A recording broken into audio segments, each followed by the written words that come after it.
পটলের রান্না তো অনেক ধরনের হয়, এটা একটা ধরনের রান্না। আজকে তোমাদের দেখাবো পটল জিরে। জিরে গোটা পটল কিভাবে করে সেই রেসিপিটা দেখাতে চলেছি, তো সঙ্গে থাকো, স্কিপ করবে না। নমস্কার, হবি অফ সুলেখা ভ্লগে প্রত্যেক দর্শককে অনেক অনেক স্বাগত। বিগত কয়েকদিন ধরে বেশ কিছু কিছু রান্না দেওয়া হচ্ছে, আজকেও একটা রান্না দিচ্ছি। দেখো, পটল জিরে। পটলটাকে ভালো করে নুন হলুদ মাখিয়ে ছাঁকা তেলে ভেজে 1 ঘন্টা ঢেকে রেখে দিতে হবে। আর এই যে মশলা দেখছো, এই মশলা আমি কি করেছি, শিলে বেটে নিয়েছি। তো কড়াইয়ে তেল গরম করে মশলাটা দিতে হবে, দিয়ে মশলার মধ্যে একটু জল দিয়ে দিতে হবে। কী কী মশলা দিয়েছি?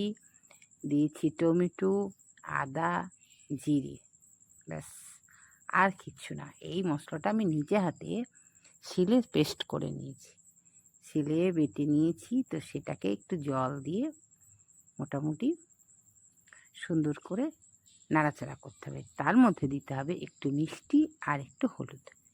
এটা সুন্দর করে আগে নাড়াচাড়া করে নিতে হবে যতক্ষণ পর্যন্ত না মশলা থেকে তেল বেরোচ্ছে।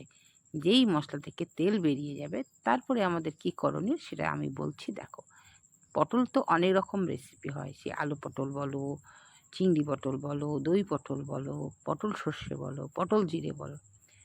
তো আজকে তোমাদের দেখাচ্ছি পটল জিরে। খুবই সুন্দর, ঠান্ডা, খেলে এমন কিছু পেটে গন্ডগোল হয় না, পুরো ঠান্ডা তরকারি। এই যে ভাজাটাকে অবশ্যই ঢাকা দিয়ে রাখতে হবে, তাহলে আরও নরম হয়ে যাবে। এই ভাজাটা কী করতে হবে, ঢেলে দিতে হবে। অবশ্যই এটা সাদা তেলে করতে হবে, আর হলুদটা অল্প করে দিতে হবে ভাজার সময়, কারণ কষাতেই তো হলুদটা দিতে হবে। ভালো করে ভাজা হয়ে গেলে, মানে এক কথায় মশলা তেল থেকে ছেড়ে দিলেই এর মধ্যে চলে যাবে গোটা পটল ভাজা, দিয়ে ভালো করে নাড়াচাড়া করতে হবে। যে কোনো তরকারি নাড়াচাড়ার ওপর তরকারির টেস্ট।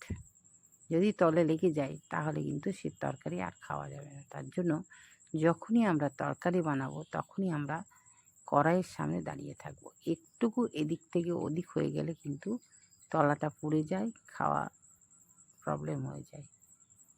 তো যার জন্য দাঁড়িয়ে থেকেই তরকারিটা করছি, ভালো করে কষে নিচ্ছি। কষানো নিজের কাছে দেখবে যখন তেলটা পটল থেকে ছেড়ে আসছে, সেইটাই হয়ে গেল কষানো।